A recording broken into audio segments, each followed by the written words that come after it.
अपन चलो स्पेट के सब अरे नहीं उसमें रूप लिखना रूप कैसे करेंगे रिकॉर्डिंग स्टार्ट ओम नमः सिद्धेभ्यः पंच परमेश्वर भगवान की जय भगवान महावीर स्वामी की जय विराट सत्य महाराज की जय।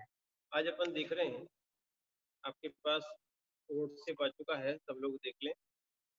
एक रूप शब्द रूप जिसको अपन बोलते हैं, तो शब्द रूप बनाए जाते हैं, उसमें कुछ विशेष नियम हैं, उसको आप समझ लें।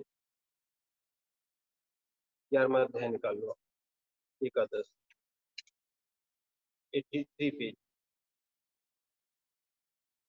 उसमें लिखा हुआ है कि यहाँ पर जब रूप बनाएंगे तो इसको अच्छे समझ लें कि ये जो शब्द जो होते हैं ये स्वर भी होते हैं, व्यंजन भी होते हैं, और इसमें स्वर व्यंजन तो ही 3 लिंग होते हैं।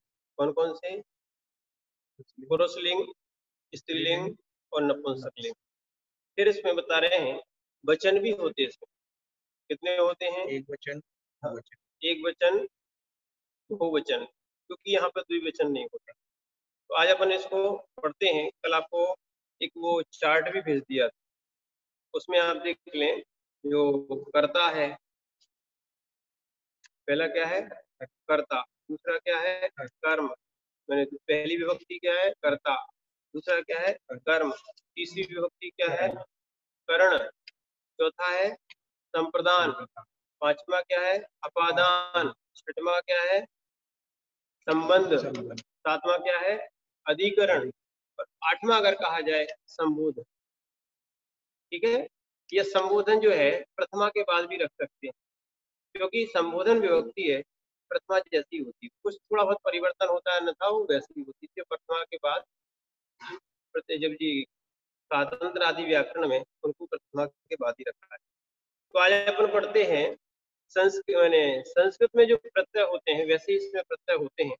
7 विभक्तियों में ये 14 प्रत्यय होते हैं, क्योंकि यहाँ पर 21 प्रत्यय नहीं होते, क्योंकि द्विवचन का उपयोग नहीं होते, तो 7 प्रयोग निकल जाते। तो 7 एक वचन के रहेंगे और 7 बहुवचन के रहेंगे। इसमें विकल्प भी है।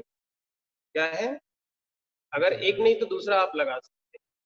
तो यहाँ बता रहे हैं कि द्विवचन, सबसे पहले इसकी विशेषताएं बता रहे हैं। द्विवचन का अभाव होने से उसके स्थान पर बहुवचन का प्रयोग होता है। ठीक है ना? द्विवचन का अभाव होने से बहुवचन का प्रयोग होता है। दूसरा दिया है कुछ अपवाद स्थल को छोड़कर सर्वत्र चतुर्थी और षष्ठी के रूप में एक रूपता रहती है। क्या है? कुछ अपवाद छोड़ दो। उन्होंने क्या कहा है? कुछ अपवाद छोड़ दो। यहाँ पर जो चतुर्थी और षष्ठी एक ही होती है। क्या होता है? चतुर्थी के मूल स्वरूप का प्राय अभाव है, यानी चतुर्थी नहीं होती। चतुर्थी का लोप भी होता माना जाता है, अतः चतुर्थी के स्थान पर षष्ठी विभक्ति का उपयोग होता है।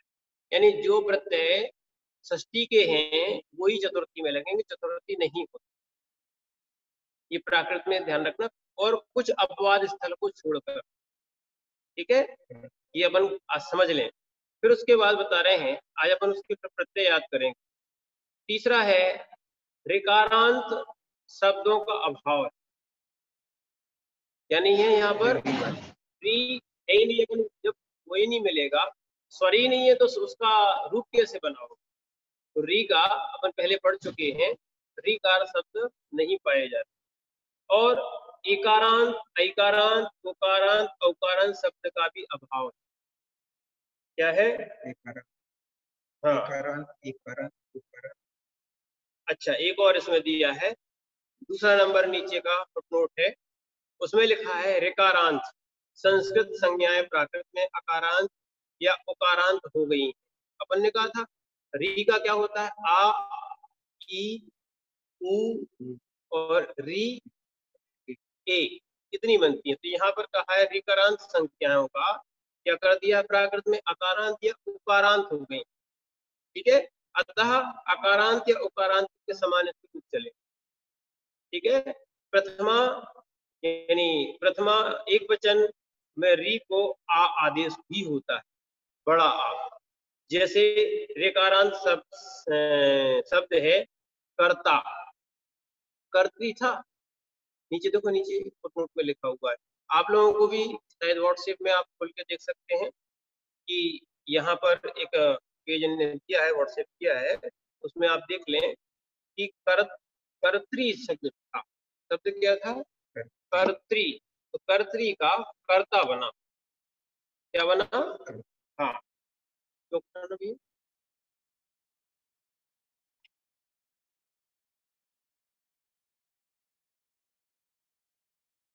इस नियम को पहले समझ लें। ये संस्कृत है,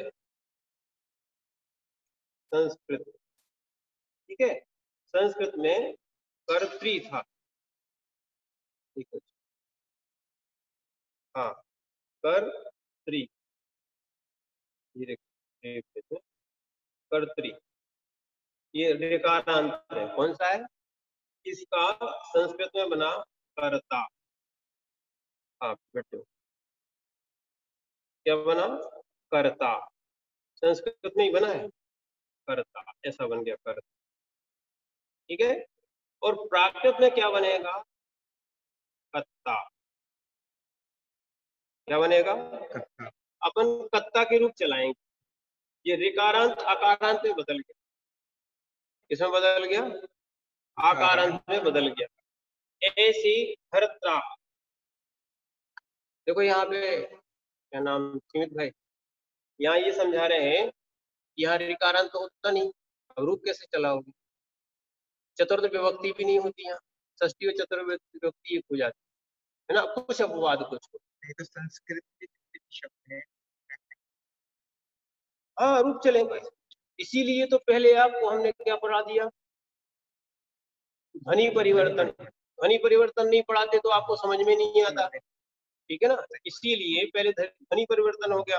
अब हमें आपको नहीं बताना पड़ेगा कि री कहाँ गया, री तो आपको मालूम है, अपने अपने स्वरों में आ गया, ठीक है ना। जैसे कि एक बहुत अच्छी बात बताएं, किसी भी लड़की की शादी होती है, ठीक है, वो भिन्न गोत्री होती तो एक ही समाज में, पर गोत्री भिन्न होती है। जब वो अपने आती है, मैंने, हाँ वो अपने गोत्र की हो जाती है। ऐसी जब भी संस्कृत जब प्राकृत में बदलेगी, वो अपने गोत्र की होगी। अब वहां पर इकारांत है ही नहीं है, वहां पर एकारांत ऐकारांत है ही नहीं है, ठीक है। तो इनका रूप वो कहाँ चलाएगी, जैसे उसके में चलते, वहां जो जो चीज उपलब्ध ही नहीं है तो वो कैसे मिलेगी। तो इसलिए ये परिवर्तन हो गए। जैसे इस एक और चीज कह सकते हैं, जैसे अपन कहीं विदेश जाते हैं, तो विदेश जाते समय अपन को करेंसी चेंज करना पड़ती है। अपने नोट तो चलेंगे नहीं, तो कितने रखे रहो, इंडिया के नोट विदेश में नहीं चलने वाले, पाकिस्तान नहीं चलेंगे, भूटान नहीं चलेंगे, आसपास के देशों में नहीं चलेंगे, तो बाहर कैसे चल सकते हैं। तो उसको अपन बदल लेते हैं, अब उनके जैसे बदले जाते हैं, अपन को वैसे चलाना पड़ता है, ठीक है। तो अपन ऐसे ही यहाँ पर बदल रहे हैं। अपन ने क्या है, ये दोनों संस्कृति हैं, ये प्राकृत का बन गया, अब इसके रूप चले, ठीक है। ऐसे ही यहाँ पर आप चाहो तो देखो, ये लिया है हरता, क्या बना है, ये ये था भरता, भरता, भर्तरी था, भर्तरी का क्या बना है, संस्कृत में बनाएगा भरता, क्या बनेगा, भरता, ठीक है। भरता का इनने फिर बना दिया भत्ता, भा आदेता में ता, समझ में आया, ये तो अपन कर चुके हैं, आपको रिवीजन टाइप का चल रहा है। देखो, एक है भार्या, नहीं भार्या यानी भात्री, भात्री, ये ऋकारांत सब चल रहे हैं, भात्री का क्या हो जाएगा, पहले भात, भाता, और इसमें भाता का, हाँ इसमें सीधा बचेगा भत्ता, नहीं भाया बन जाएगा, भा या, क्या बन जाएगा, भाया, इसमें ताका लोग कर दिए, भाया भाता ऐसा किया हुआ है, ठीक है। ऐसे ही बहुत सारे दिया है, जैसे पितरी का पिया, पिता को क्या बोलते हैं, पिया, ठीक है, आदि शब्द होते हैं। कर्त्री का कर्ता, कर्ता, कुत्ता, कत्ता, कुत्ता भी बन रहा है, कुत्ता और कत्ता, भातृ का भत्ता, भरता, उसमें देखो भैया क्योंकि उपयोग लगाओ। भातृ का भत्तार, भत्तार, भत्तु, भत्ता, कितने समझे। भातृ का फिर भाया, नहीं भायार, भायार, भाऊ, भाता। पितृ का पियर, प्यू, पिया। दात्री का दायर, दाऊ। मैं बताया था रिरी का अपन कितने शब्द बना सकते हैं, 5। तो जो आपको जमता हो वो बन जाता है, ठीक है। हाँ, आ ई और ये ऋकारांत स्त्रीलिंग। अब यहाँ पे स्त्रीलिंग को देखो, माँ आ, मातृ का बनेगा माँ आ, है ना। स्वश्री, स्वश्री का बनेगा सा, ससा। ये पेज भेज दिया है, आप लोग देखें, जो सब लोग देख रहे हैं पेज देखें और उसको आप पढ़ लें। एकादश है शब्द रूप लिखा है उसमें, ये नीचे दिए हुए ससा। और फिर मातृ सुश्रा यानी मौसिया। क्या गया, अपन हिंदी में भी बोलते हैं मौसिया, ठीक है। मौसी, मौसिया, ये अपना प्राकृत का रूप है, ठीक है ना। फिर द्वित्री का धुआ, द्वित्री का क्या हो गया, धुआ। तीसरा दिया है संस्कृत में या संस्कृत के एकारांत, ऐकारांत, उकारांत, औकारांत शब्द प्रायः प्राकृत में अकारांत, इकारांत, उकारांत ह्रस्व या दीर्घ हो गए, हो गए, अपन ने बदल दिया था ना, वही कह दिया। अतः इनके रूप अकारांत आदि के समान चलेंगे। जैसे नौ था, नौ का नावा बन गया, नौ का क्या बन गया, नावा। गौ का गावी बन गया, गौ का क्या बन गया, गावी बन गया। ऐसा उनको पढ़ना पड़ेगा। अब एक और अच्छा चौथा नियम है, उसको अच्छे से समझना।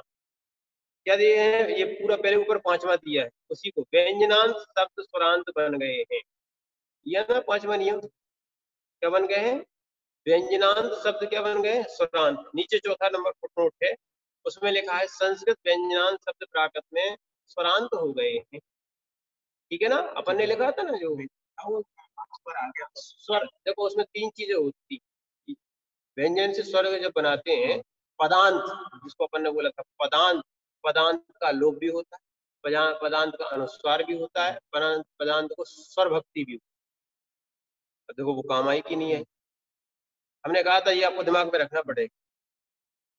उसको जहाँ पे अपने पदांत लिखा है उसको अपन व्यंजनांत भी बोल सकते, क्या बोल सकते हैं उसको, व्यंजनांत, व्यंजनांत। जोर से बोलो, व्यंजन, जोर से बोलो, व्यंजनांत। व्यंजनांत यानी व्यंजन अंत में हो जिसकी, ये स्वरांत है, स्वर अंत में है, सबके स्वर अंत में है व्यंजनांत। जैसे कि अभी बता रहे हैं आपको व्यंजनांत कौन कहलाता है, बहुत सारे कोई भी शब्द हो ये व्यंजनांत कहलाएंगे, ठीक है। जैसे कि यहाँ पे दिया है आत्मन, क्या लिखा है, आत्मन, ये संस्कृत शब्द है, ठीक है। आत्मन था ना, तो अपन ने बना दिया इसका अप्पा, ये प्राकृत हो गया। ये व्यंजनांत कहलाता है, जिसके अंत में व्यंजन हो उसको व्यंजनांत बोलते हैं। व्यंजनांत का अपना स्वरांत बना देते हैं, तो स्वरांत बनाने के कारण प्राकृत में व्यंजनांत शब्द नहीं होते हैं, इसलिए उनका रूप ही नहीं चलता है। स्वरांती रूप चलेंगे वो भी 3 प्रकार से, कौन कौन से, पुल्लिंग, स्त्रीलिंग और नपुंसकलिंग। व्यंजनांत के भी संस्कृत में 3 रूप चलते हैं, वो भी पुल्लिंग, स्त्रीलिंग और नपुंसकलिंग, यानी उसमें 6 चलते हैं, स्वरांत के अलग और व्यंजनांत के अलग। और संस्कृत में जो है, प्राकृत में जो है मात्र 3 ही चलते हैं, क्योंकि यहाँ पर व्यंजनांत होता ही नहीं है, स्वरांत कर दिया जाता है, ठीक। तो ये आत्मन का क्या हो गया, अप्पा। तो यहाँ पर लिखा है कुछ, यहाँ पर चौथे नंबर में, अतः उनके तदनुसार रूप चलेंगे, कुछ अवशेष रूप जैसे राजन आदि शब्द को छोड़कर, राजन को छोड़ देना। जैसे पुल्लिंग में क्या था, अपाण, अताण, अप्पा, अत्ता, कितने बनते हैं, ये नीचे नीचे फुटनोट में दिया है, हाँ इसी फुटनोट दिया है। जैसे पुल्लिंग में क्या दिया है, आत्मा के कितने बनते हैं, देखो आत्मन, आत्मन के कितने बन जाएंगे, अपाण, अताण, अप्पा और अत्ता, अत, अत भी बनता है। ऐसे ही राजन का बनता है राय, क्या बन जाता है? राय। ऐसे ही मघवन का क्या बनता है? महव। ठीक है। मूर्धन का बनता है मुद्ध, जन्म का बनता है जन्म, युवन का बनता है जुवण जुआण। ठीक है। ब्रह्मन का बनता है ब्रह्म ब्रह्मन, वर्मन का बनता है बम, कर्मन का बनता है कम, ऐसे चंद्रमस का बनता है चंद्र। यानी सीधा सीधा ये कह रहे हैं, और पढ़ लेना आप लोग। इसमें क्या है कि व्यंजनांत नहीं होते, उनको स्वरांत में बदल दिया जाता है। ठीक है। अब छठवां ऊपर का पढ़ो आप। छठवां, कहीं कहीं संस्कृत के लिंग में परिवर्तन हो गया। जहां जहां लिंग परिवर्तन बताएंगे आपको, ये हो सकता है बाद में पढ़ा देंगे आपको लिंग परिवर्तन। विभक्ति में जुड़ने वाले सुप प्रत्यय संस्कृत के ही हैं, जिन्हें आदेश के द्वारा नवीन रूप में परिवर्तन किया गया है। मैंने प्राकृत का उसको परिवर्तन कर दिया। शब्द रूपों में वैकल्पिक रूप की बहुलता है तथा विभिन्न वचनों एवं विभक्तियों के रूप में एक रूपता है। अभी बताएंगे क्या है। यहाँ पर एक प्रत्यय नहीं लगता, बहुत से प्रत्यय आ जाते हैं, आप उसमें से कोई भी चूज कर सकते हो, कोई भी आप लगा सकते हो। ठीक है। सीमित भाई समझ में आ रहा? नींद आ रही? ठीक। तो कोई भी आप चूज कर सकते हो, और जब चूज करोगे तो ऐसा भी होगा प्रत्यय कि वो आपको एक वचन में मिल सकता है, मतलब बहुवचन का एक वचन में, एक वचन का बहुवचन में, या फिर वो आपको कोई और विभक्तियों में ये हो सकता है, वो सभी विभक्तियों में। इसका ये कह रहे हैं, शब्दों के वैकल्पिक रूप की बहुलता तथा विभिन्न वचनों में विभक्तियों में एक रूपता, एक समान देखेंगे कि आपको कहीं ऊ का प्रयोग किया और ओ का प्रयोग कहीं और भी हो रहा है, एक रूपता दिखेगी। ठीक है। नौवां दिया है, ये इसको अच्छे से एक बार क्लियर कर लें, क्योंकि हम इसलिए डिटेल में पढ़ा रहे हैं कि आगे चल के आपको कोई कठिनाई ना आए, नहीं तो हम सीधे रूप पढ़ा देते। आठवां है शब्दों के रूप वैकल्प की बहुलता है। अभी देखो हम प्रत्यय पढ़ाएंगे तो आप क्लियर हो जाए। ठीक है ना। अब इसको छोड़ दो, हम वहां उसको क्लियर कर देंगे। नौवां दिया आकारांत पुल्लिंग तथा आकारांत स्त्रीलिंग की विभक्ति की प्रमुखता है। क्या बोल रहे हैं? अकारांत आकारांत, यहाँ अकारांत पुल्लिंग, अकारांत स्त्रीलिंग की विभक्ति प्रत्ययों की प्रमुखता है। वहां प्रमुख रूप से कौन से लिए जाते हैं? अकारांत, और स्त्री में आकारांत। स्त्रीलिंग में अकारांत नहीं होता, आकारांत होता है। ठीक है। पर पुरुष लिंग में अकारांत भी होता है, आकारांत भी होता है। ठीक है। प्राय इसी आधार पर सभी रूप बनते हैं। अतः सरल सुगोलता की दृष्टि से कुछ प्रत्यय के रूप में को यही दर्शाया गया है, शेष को विकल्प प्रत्यय जोड़कर समझ लेना चाहिए। प्रत्यय लगाने के लिए बिना प्रत्यय लगाए आप कैसे 7 विभक्तियों में कैसे बदलोगे? प्रत्यय होता क्या? ठीक है, अभी बताते हैं। प्रत्यय नहीं लगाओगे तो कैसे आपको काम बने? जैसे राम ने, राम को, ये प्रत्यय है, ये प्रत्यय हिंदी के प्रत्यय हैं, अपन लगाएंगे प्राकृत के प्रत्यय। समझेंगे कैसे कि कौन सी विभक्ति का है वो? ठीक है कि नहीं। जैसे अपन नंबरिंग कर देते हैं या किसी का नाम रख देते हैं, तो जब तक नाम नहीं रखेंगे, वो प्रत्यय नहीं रखेंगे, तो कैसे काम बनेगा? ठीक है ना। अब 7वां दिया है, विभक्तियां 3 लिंग में है, बता दिया ना। पुरुष लिंग, विभक्तियां 3 लिंग में, और पुरुष 3, यानी 3 लिंग 3 पुरुष और 2 वचन होते हैं। 7 विभक्तियों में क्या है? 3 लिंग 3 पुरुष और 2 वचन होते हैं। 3 लिंग है, 3 पुरुष है, समझना। 3 पुरुष अभी समझना नहीं है, क्योंकि वो आएंगे आपको धातु रूप में। अभी चल रहे हैं शब्द रूप। क्या चल रहे हैं? शब्द, जितने भी शब्द संज्ञाएं दिखती ना, संज्ञा सर्वनाम जितने हैं वो अभी पढ़ेंगे। धातु, धातु या क्रिया बोल सकते हैं। हाँ, अभी पढ़ी है 7 विभक्तियां। हाँ, तो अब हम बता रहे हैं 3 लिंग तो अभी बता दिए, पुल्लिंग, स्त्रीलिंग और नपुंसक लिंग। ये अब 3 पुरुष, अब वो हम आपको धातु में बताएंगे, अभी नहीं पूछो, और पूछना है तो बता रहे हैं। हाँ, प्रथम पुरुष, मध्यम पुरुष और उत्तम पुरुष, या उसको बोल सकते हैं उत्तम पुरुष, मध्यम पुरुष और अन्य पुरुष। ठीक है। उसको प्रथम पुरुष भी बोलते हैं और अन्य पुरुष भी बोलते हैं। 2 वचन होते हैं, एक वचन और बहुवचन दोनों में। फिर संबोधन में प्रथमा विभक्ति के ही प्रत्यय जुड़ते हैं, ठीक है। अतः इसको अलग विभक्ति नहीं माना जाता है, किंतु कहीं कहीं पर कुछ अंतर होता है, तो वो भी यहाँ पे बता देंगे। अब ठीक है, अपन आते हैं कल के उसमें, इसको अपन दिखा दो भैया।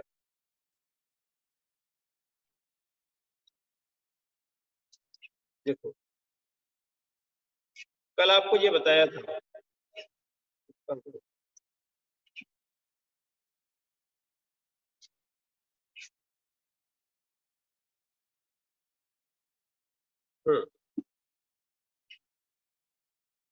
दिखा दो ये, पहले ये दिखाना हम। हाँ, आज ये अपन याद कर दें। यहाँ देखो कल आपको ये बताया था, प्रथमा कर्ता ने द्वितीया कर्म को, ठीक है, तृतीया कर्ण से या के द्वारा, चतुर्थी संप्रदान के लिए, पंचमी अपादान से अलग, ठीक है, षष्ठी संबंध काके की रारे थी जाने नहीं, सप्तमी अधिकरण में पेपर और संबोधन एक हो अरे। करने वाला कर्ता होता है, जिसको किया जाता है वो कर्म होता है, ठीक है। अभी आप लिखो मत, आप ये घर का कार्य घर कर लेना, ठीक है, समझ लो। अब इस समय फिर आपको दोबारा समझना पड़ेगा। हाँ सुनो, देखो ये कर्ण से संप्रदान है के लिए, यानी कर्ता किसे कहते हैं, करने वाला जो मुक्त होता है वो करता है, करने वाला कर्ता होता है, ठीक है। कोई भी कार्य होता है तो बिना कर्ता के नहीं होता, करने वाला कौन, कर्ता तो होगा, ठीक। दूसरा कर्म, जिसको किया जाए क्या कहलाता है, कर्म, है ना। और करण, जिससे किया जाए, हेतु भी बोलते हैं इसको, करण भी बोल दो, हेतु भी बोल दो। जैसे मैं पेन से लिखता हूँ, ये करण हो गया। संप्रदान, किसके लिए, लिए, किसके लिए कर रहे हैं आप ये सब, ये संप्रदान में आता है ना। अपादान, अलग होने को अपादान कहते हैं। संबंध अपन जानते ही हैं, जैसे घर में संबंध बनाए गए हैं, ये जीव के संबंध नहीं है, ये तो जीव ने व्यवहार को चलाने के लिए संबंध बनाए। आप कहाँ के जीव थे, किस गति के जीव थे, और यहाँ पे आ गए, इस घर में आ गए, समाज में आ गए, तो आपने संबंध स्थापित कर लिए। और जैसे जैसे कर्म करोगे वैसी वैसी गति प्राप्त कर लेते हैं। इसलिए मनुष्य जीव को समझ लेना चाहिए, इसके पास सम्यक की रत्नत्रय धारण करने की योग्यता है, तो अपने उस ज्ञान का, विवेक का प्रयोग करके, अपने अच्छे कर्म करके, अपने कर्मों को ही नष्ट करके मोक्ष को प्राप्त कर। इसीलिए इस संबंध को छोड़ने के बाद जो, हाँ, अपादान अलग होने के लिए होता है, यहाँ से अलग हुआ जाता है। अधिकरण, कुछ ना कुछ आधार होता है, अधिकरण होता है। संबोधन, किसी को संबोधन दिया जाता है या बुलाने के लिए आह्वान किया जाता है, वो संबोधन में हे, हो, अरे, ये शब्द होते हैं। फिर आपको कल ये बताया था, हाँ ये भी संबंध होगा, हाँ संबोधन के पास संबंध। हाँ, देखो आपको दिख रहा होगा संबंध, ये दिख रहा है। देखो सबसे पहले, अब छोड़ दो, यहाँ देखो आज आपको याद कराया था, कल याद कराया था, क्या याद कराया था, ओ आ, क्या करो, ये ओ आ, एक दूसरा दे रहा, सुनो, ये आपको याद करना है, क्या करना है, ओ प्रथमा विभक्ति में ओ आएगा, बहुवचन में आ आएगा, क्या आएगा, पहले आप प्रत्यय याद करो, सीमित भाई। ओ आ, बोलो, मुंह से बोलो, ओ आ, ओ आ, ओ आ, अम आ, ओ आ, अम आ, हम आ, ओ आ, अम आ, ओ आ, अम आ, ईण ईणम, ईण ईणम, ईण ईणम, ईण ईणम, एहि एहिम, एहिम, एहि एहिम, एहिम, ठीक है। सस आय, सस आए, सस आय, सस आए, सस आय, सस आए, आण आणम, आण आण आणम, आण आणम, आण आणम, आण, ठीक है। सस आय, सस आए, आण आणम। आण। अब एक काम करो, चार विभक्तियां आपको पढ़ा दी हैं, आपको याद कितनी हुई, आ ओ आऊ बहुत अच्छी, फिर गलत बोली।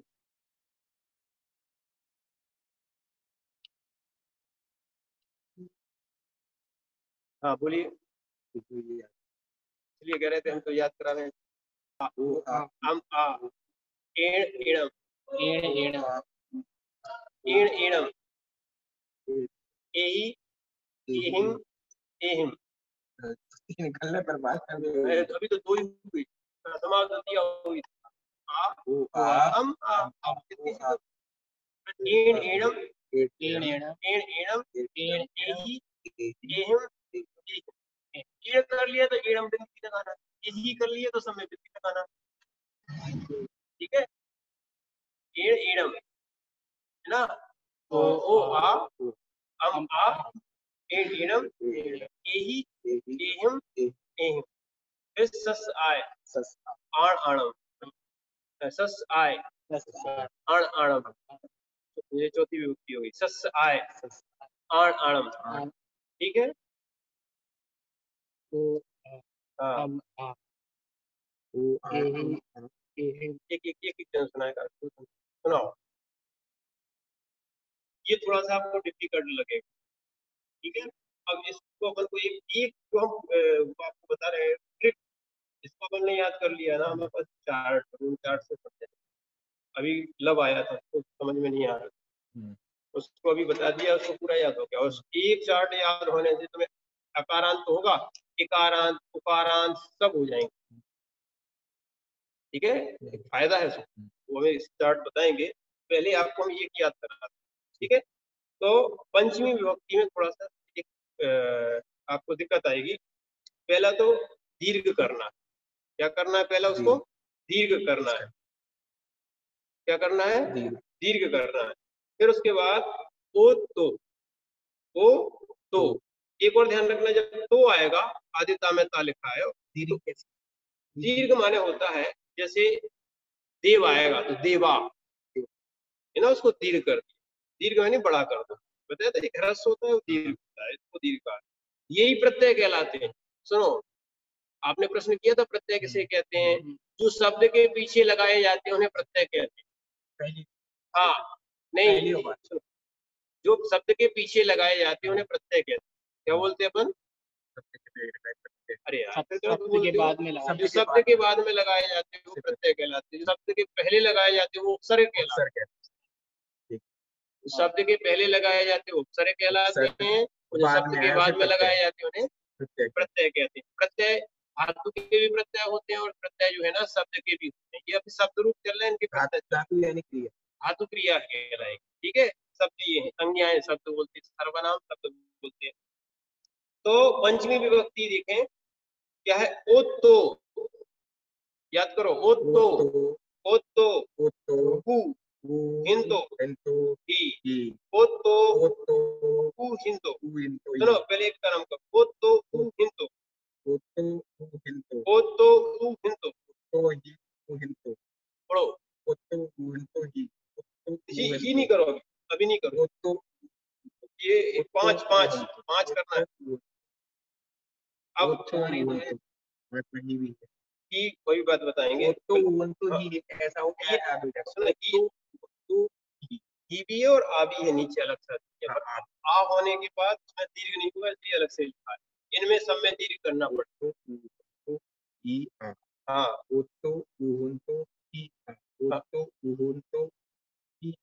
ठीक है।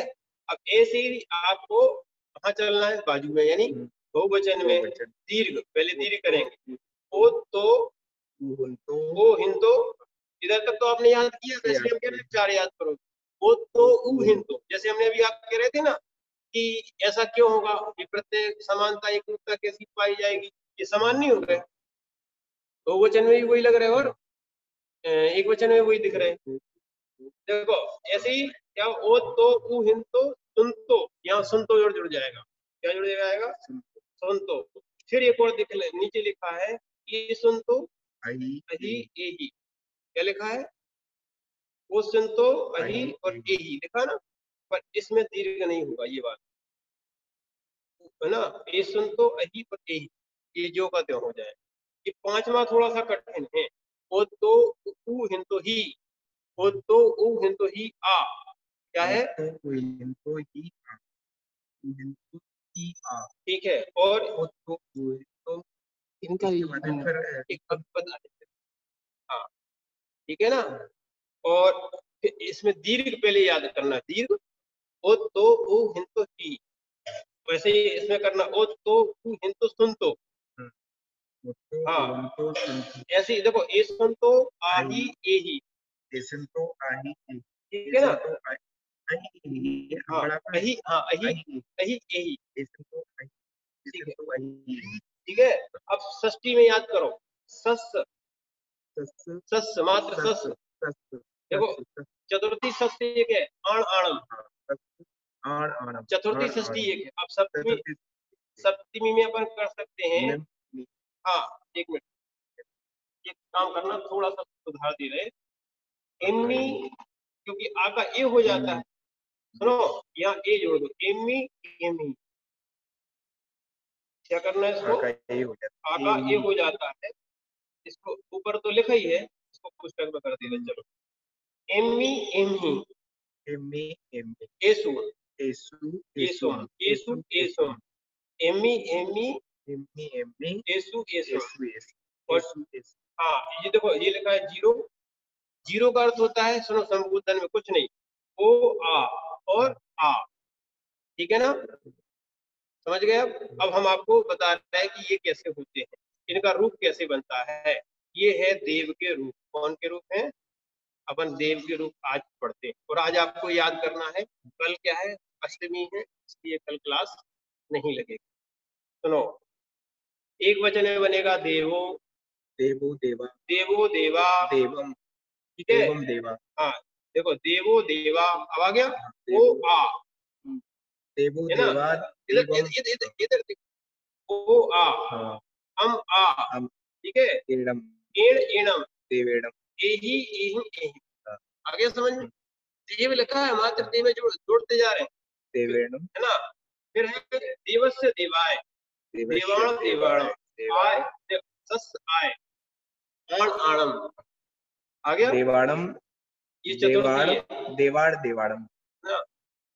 जैसे देवेड़ का देवो, इसमें हाँ देवत्तो, देवो, देवे ही बनेगा। देवेत्तो, कौन का? देवेही, देवा, ये मतलब ये एक सुनो, ये चतुर्थी है, कोई पेंसिल से ठीक है। ये चतुर्थी है, ये पंचमी है, ये षष्ठी है, ये सप्तमी है, ये सप्तमी है। इसमें जैसे देवेण और देवण, हाँ। देवेणम अरे बनेगा। यहाँ की जगह वो कर देना, बिंदी लगा दे। नहीं नहीं, वो हम तो मतलब देवेण और देवेणम बनेगा, और उसमें देवे ही देवेहिम और देवेहिम। तो देवेण मतलब ये रहेगा कि कोई एक एक दूसरे से मतलब नहीं है इन दोनों को। अरे भाई साहब, ये एक वचन है, ये बहुवचन है, हाँ समझ में नहीं आ रहा। वो तो आ रहा, पर जैसे ये एक वचन में जैसे देवम है तो एक ही बना देवा अब सुनो, उसमें। अब ये बात करें तो हम आपको बाद में बताएंगे, सब कुछ लेना, जो जो जिसको पूछना हो तो क्लास के बाद पूछ लेना। दिवस देवाय, ठीक है ना। पांचवा देखो, अपन ने कहा था पहले दीर्घ करेंगे, तो सबसे पहले देवा कर दिया। वो तो देखो देखो, तो के कारण मैंने ये तो लिखा ना, आधा ता में तो, इसमें ह्रस्व हो गया, आगे वाला शब्द संयुक्त आने पर ह्रस्व हो जाता है, तो ये ह्रस्व हो गया है, इसलिए वो तो बने देवाओ, देवत्तो, देवाऊ, देवाहितो, देवाही, देवा, ये बन गए, इतने सारे बन गए आपके।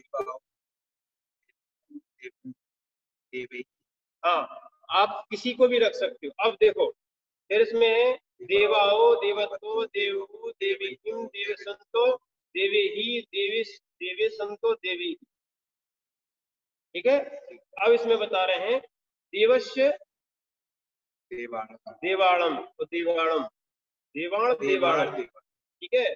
और देवम्मी, देविम्मी, और देविम्मी, देविम्मी, देवी, और देवीषु, देवीषु, ठीक है ना। अब फिर संबोधन में बनेगा देव, देवा, देव, देवा, देवु, और बहुवचन में बनेगा देवा, देवो देवा, हाँ और देवा। ये हम आपको रूप मैंने पढ़ाएंगे आगे, और भी आपको याद करके आना है। ओम नमः शिवाय।